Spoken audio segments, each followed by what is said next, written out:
Meriba Paneer Soda. I trust Meriba. Girigas Summer Sale. Buy any AC and get free 2 nights, 3 days holiday package.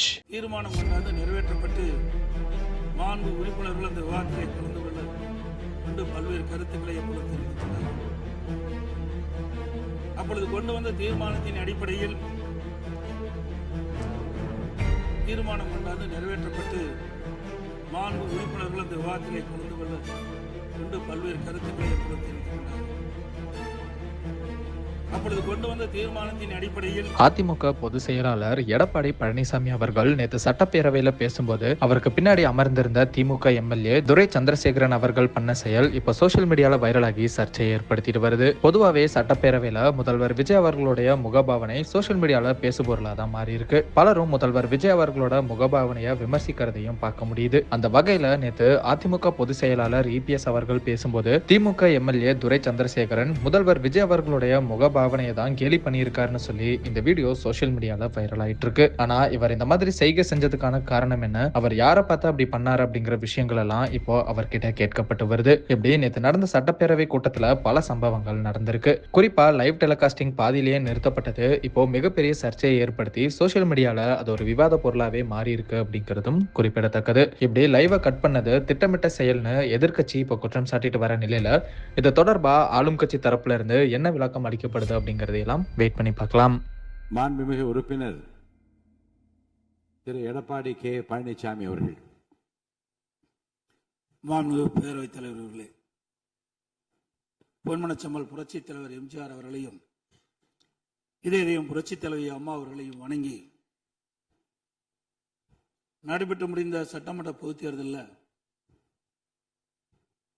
Edappadi சட்டமன்ற தொகுதியில் போட்டியிட்ட எனக்கு தமிழகத்திலேயே அதிக வாக்கு வித்தியாசத்திலே வெற்றி பெற செய்த எடப்பாடி தொகுதி வாக்காளர் பெருமக்களுக்கு எனது நெஞ்ச நிறைந்த நன்றியினை அவர்கள் பாதங்களிலே சமர்ப்பித்து, மாண்புமிகு பேரவைத் தலைவர் அவர்களே, மாண்புமிகு முதலமைச்சர் தனி தீர்மானம் கொண்டு வந்திருக்கின்றார்கள். அதிலே அனைத்து இந்திய அண்ணா திராவிட முன்னேற்ற கழகத்தின் சார்பாக என்னுடைய கருத்துக்களை கூற விரும்புகின்றேன். கர்நாடக அரசு மேகதாதுவின் கோரிக்கை அணை கட்டுவது தொடர்பாக பல்வேறு காலகட்டங்களிலே அதை தடுத்து நிறுத்துவதற்கு அனைத்து இந்திய அண்ணா திராவிட முன்னேற்ற கழக அரசு பல்வேறு நடவடிக்கை எடுக்கப்பட்டது. கர்நாடக அரசு மேகதாது என்னும் இடத்தில் தன்னிச்சையாக காவிரி ஆற்றின் கோரிக்கையை அணை கட்ட முயற்சித்து தடுத்து நிறுத்தம் போட்டு மாண்புமிகு அம்மா அவர்கள் தமிழகத்துடைய முதலமைச்சராக இருந்த காலகட்டத்தில் 5/12/2014 அன்று தமிழ்நாடு சட்டப்பேரவையில் தீர்மானம் கொண்டாந்து நிறைவேற்றப்பட்டு மாண்பு உறுப்பினர்கள் அந்த விவாதத்திலே கலந்து கொண்டு பல்வேறு கருத்துக்களை அப்பொழுது தெரிவித்திருக்கின்றார்கள். அப்பொழுது கொண்டு வந்த தீர்மானத்தின் அடிப்படையில் மாண்புமிகு பாரத பிரதமர் அவர்களுக்கு மாண்புமிகு அம்மா அவர்கள் அனுப்பிய கடிதத்தை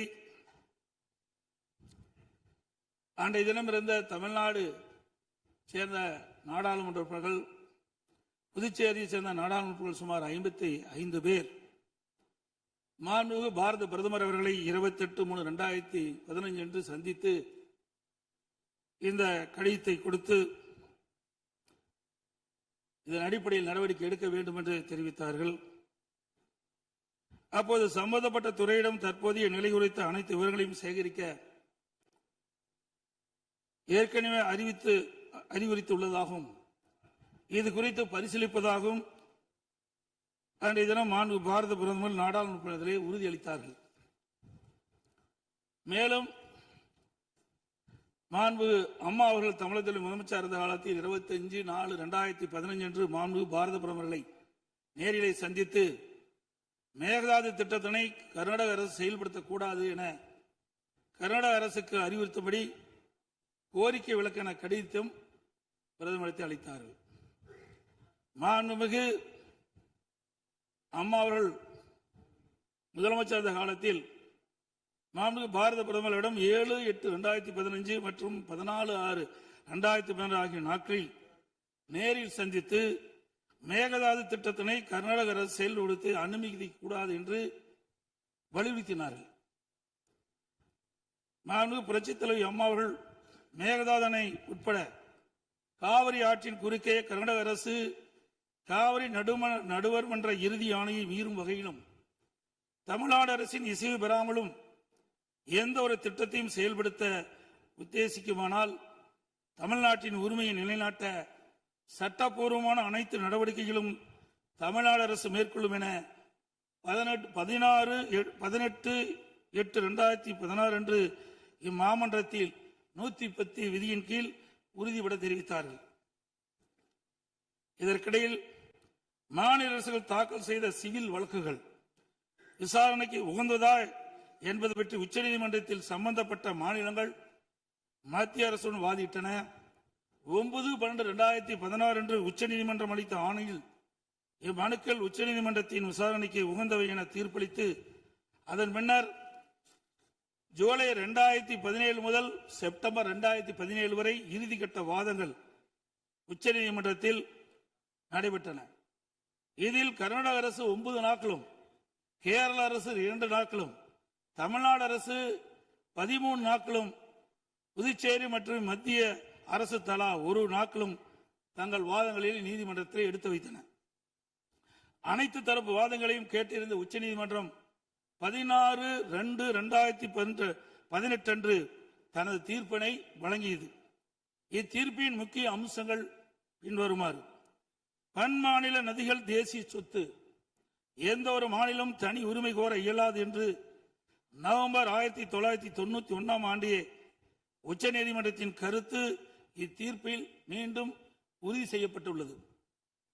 1892 மற்றும் 1924 ஆண்டிய ஒப்பந்தங்கள் செல்லத்தக்கதல்ல என்ற கர்நாடகின் வாதம் ஏற்றுக்கொள்ளப்படவில்லை.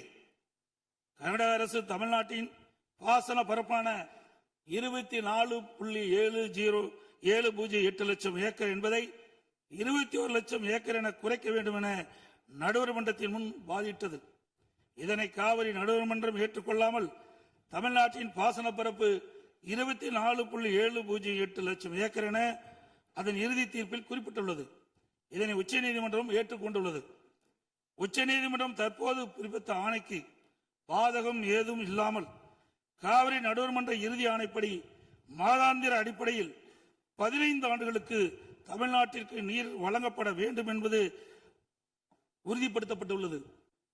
உச்சநீதிமன்றம் அனைத்து மாநில வாதங்களை முழுமையாக கேட்டிருந்த பின்னர் கீழ்ப்படுகை மாநிலங்களின் ஒப்புதல் இல்லாமல் மேல்படுகை மாநிலங்களில் எவ்வித கட்டுமான பணிகளும் மேற்கொள்ளக்கூடாது என தெளிவான தீர்ப்பை வழங்கியுள்ளது.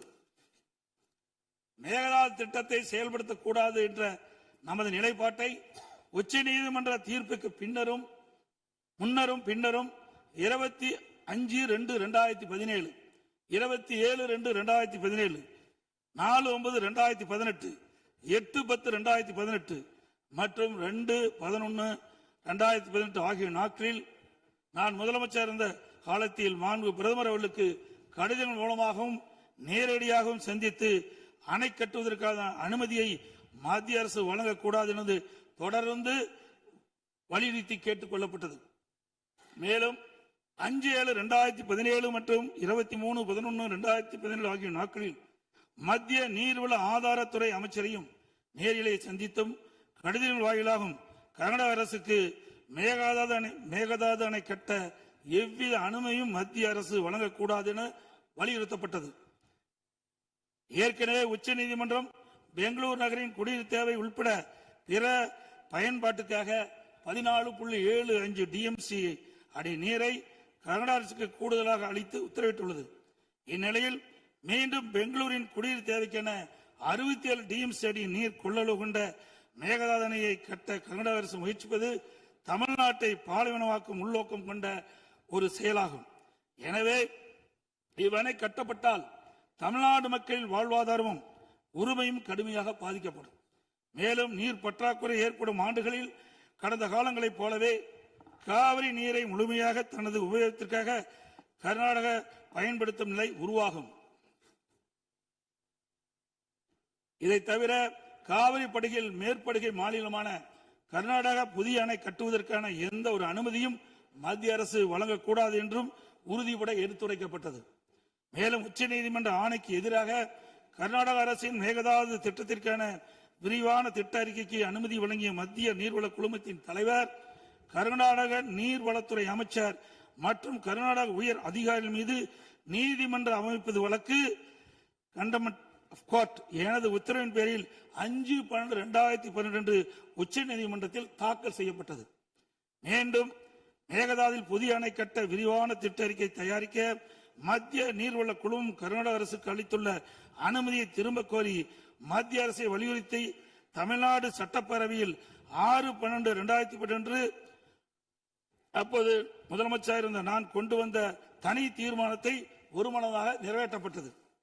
அனைத்து இந்திய அண்ணா திராவிட முன்னேற்ற கழகத்தை பொறுத்தவரைக்கும் 1986 ஆண்டு மாண்புமிகு புரட்சித் தலைவர் எம்ஜிஆர் அவர்களால் துவக்கப்பட்ட சட்ட போராட்டத்தை தொடர்ந்து காவிரி நடுவர் மன்றம் அமைத்து அதை மத்திய அரசியலை வெளியிடச் செய்து நடுவர் மன்றத்தின் இறுதி ஆணையின்படி காவிரி மேலாண்மை வாரியம் மற்றும் காவிரி நீர் முறைப்படுத்தும் குழு ஆகியவற்றை அமைக்க உச்சநீதிமன்றத்தை நாடியது. எனது தலைமையிலான மாண்பு அம்மாவின் அரசு எடுத்த தொடர் நடவடிக்கையின் காரணமாக 16/2/2011 உச்ச நீதிமன்றம் இறுதி தீர்ப்பை வழங்கியது. தொடர்ந்து 1/6/18 காவிரி மேலாண்மை ஆணையம் மற்றும் காவிரி நீர் முறைப்படுத்தும் குழு செயலாக்கத்தை மத்திய அரசு அறிவித்து அதனை மத்திய அரசியலும் வெளியிடப்பட்டது. இந்த ஆணையத்தின் பணிகளும் குழுவின் பணிகளும் முறையாக கீழ்கண்டவாறு வரையறுக்கப்பட்டுள்ளன. 1. காவிரி நதிநீரை தேக்குதல், பகிர்மானம் செய்தல், முறைப்படுத்தல் மற்றும் கட்டுப்படுத்துதல். 2. காவிரி நீர் முறைப்படுத்தும் குழுவின் துணையுடன் அணைகளின் செயல்பாட்டை மேற்பார்வையிடுதல் மற்றும் அவற்றிலிருந்து நீரை பாசன மற்றும் இதர தேவைகளுக்கு வழங்குவதை முறைப்படுத்துதல். 3. கர்நாடகம் தமிழ்நாடு எல்லையில் பில்லிக்குண்டுக்கு நீர் அளவை நிலையத்தில் கர்நாடக அரசு நீர் வழங்குவதை கண்காணிப்பது. இவற்றை தவிர வேறு பணிகள் எதுவும் மேற்கொள்ள இந்த ஆணையத்துக்கு எவ்வித அதிகாரம் இல்லை. இந்நிலையில் 1/2/2024 அன்று ஆணையத்தின் வரையறுக்கப்பட்ட பணி வரம்புக்கு அப்பாற்பட்டு மேகதாது அணை கட்ட பற்றிய விவாதத்தை 28வது காவிரி மேலாண்மை ஆணைய கூட்டத்தில் அனுமதித்தது. அப்போதைய திமுக அரசு இதனை கடுமையாக எதிர்த்து வெளிநடப்பு செய்தது குறித்தும் ஆணையம் அதன் அதிகார வரம்பிற்கு சம்மதமில்லாத மேகதாது அணை கட்டுவது குறித்த கருத்தை மத்திய நீர்வள கமிஷன் பரிந்துரைத்துள்ளது குறித்து அப்போதைய திமுக அரசின் கவனத்திற்கு நான் கொண்டு வந்தேன். குறிப்பாக 14/2/2024 அன்று சட்டமன்றத்தில் நான் எங்களது ஆட்சி காலத்தில் கர்நாடக அரசு மேகதாது அணை கட்டுவது குறித்து விவாதிக்கும் அதிகாரம் ஆணையத்திற்கு இல்லை என்றும் 2018 ஆண்டு மேகதாது அணை குறித்து பிரச்சனை மத்திய நீர்வள கமிஷன் பார்வைக்கு சென்றபோது எனது அரசு 5/12/2018 அன்று மத்திய நீர்வள கமிஷன் என்ற இயக்குநர் மீது உச்சநீதிமன்றத்தில் நீதிமன்ற அவமதிப்பு வழக்கை தொடர்ந்து என்றும் இன்னும் அவ்வழக்கு நிலுவையில் உள்ளது என்றும் திமுக அரசு தொடர்ந்து நடத்திட வலியுறுத்தியதோடு தமிழக நலன் பாதுகாக்கப்பட வேண்டும் என்பதையும் உறுதி செய்யும் வலியுறுத்தப்பட்டது. இந்த நிலையில நாம் ஏற்கனவே உச்சநீதிமன்றம் அளித்த தீர்ப்பு நமக்கு ஒவ்வொரு ஆண்டும் கர்நாடக அணையில் இருந்து 177.25 டிஎம்சி தண்ணீர் திறக்கப்பட வேண்டும். ஆனால் அவர்கள் முறையாக திறக்கப்படுவதே இல்லை. ஒவ்வொரு மாதம் நாம் போராடிதான் கர்நாடக அணையிலிருந்து தமிழ்நாட்டிற்கு தண்ணீரை பெற்று வந்து கொண்டிருக்கணும் என்பதையும் நேரத்தில் சுட்டிக்காட்ட விரும்புகின்றேன். இந்த நிலையில 2024 ஆண்டு கர்நாடகாவில் மாண்புமிகு முதலமைச்சர் சீதாராமையா முதலமைச்சர் பதவி வகித்த போது துணை முதலமைச்சராக நீர்ப்பாசனத்துறை பொறுப்பு வைத்த மாண்புமிகு துணை முதலமைச்சர் சிவகுமார் அவர்கள் 16/2/24 கர்நாடக பட்ஜெட்டில் காவிரி ஆற்றின் குறுக்கே மேகதாது அணை கட்ட பல ஆயிரம் கோடி ரூபாயை ஒதுக்கியுள்ளதாகவும் அறிவித்தார். அனைத்து இந்திய அண்ணா திமுக சார்பில் இதை அப்பொழுதே கடுமையாக எதிர்ப்பதுடன் அப்போதைய திமுக அரசு உடனடியாக சட்ட நடவடிக்கை எடுக்க வேண்டும் என்றும் வலியுறுத்தப்பட்டது. இந்நிலையில் கர்நாடக அரசு மேகதாது அணை கட்ட தயாரித்து அனுப்பிய திட்ட அறிக்கையில் உள்ள குளறுபடிகளை சுட்டிக்காட்டி மத்திய அரசு திருப்பி அனுப்பிய நிலையில் மத்திய அரசு குறிப்பிட்டுள்ள குறைகளை நிவர்த்தி செய்து 12/6/2026 அன்று கர்நாடக முதலமைச்சர் அவர்கள் சுற்றுச்சூழல் அனுமதியை பெற மாண்புமிகு பாரத பிரதமரிடம் மீண்டும் நேரில் ஒரு அறிக்கையை வழங்கியுள்ளதாக செய்தியில் வெளியாகியுள்ளன. இரு மாநிலங்களுக்கிடையே உள்ள நல்லுறவை சீர்குலைக்கும் விதமாக தற்போதைய கர்நாடக அரசு மேகதாதுவில் காவிரியின் குறுக்கே அணை கட்ட முழு மூச்சில் முயற்சிப்பது கண்டிக்கத்தக்கது. நீண்ட நெடுங்கால சட்ட போராட்டத்திற்கு பின்னர் நிலைநிறுத்தப்பட்ட தமிழ்நாட்டு மக்களின் அடிப்படை உரிமைகளையும் டெல்டா விவசாயிகளின் வாழ்வாதாரத்தையும் 20 மாவட்டத்துக்கு மேலாக குடிநீர் ஆதாரமாக விளங்கும் காவிரி ஆற்றில் நமக்குள்ள உரிமையை பேணி காக்க வேண்டியது நாம் எல்லோரின் கடமையாகும். கர்நாடக அரசு காவிரி நடுவர்மன்றம் 5/2/2007 அன்று அளித்த இறுதி தீர்ப்பை மதிக்காமலும் 16/2/2012 உச்சநீதிமன்றம் அளித்த இறுதி தீர்ப்பை மதிக்காமலும் தன்னிச்சையாக மேகதாதுவில் அணை கட்ட நிதி ஒதுக்கீடு செய்தும் திருத்திய தொழில்நுட்ப திட்ட அறிக்கை மீண்டும் இம்மாதம் மத்திய அரசிடம் சமர்ப்பது கண்டிக்கத்தக்கது அனைத்து இந்திய என்பதை இந்த நேரத்தில் தெரிவித்து அனைத்து இந்திய அண்ணா திராவிட முன்னேற்ற கழகத்தின் சார்பாக மாண்பு முதலமைச்சர் அவர்கள் கொண்டு வந்த அரசின் தனி தீர்மானத்தை ஒருமனாக ஆதரிக்கின்றோம். Meriba Paneer Soda. I trust Meriba. Girigas Summer Sale. Buy any AC and get free 2 nights 3 days holiday package.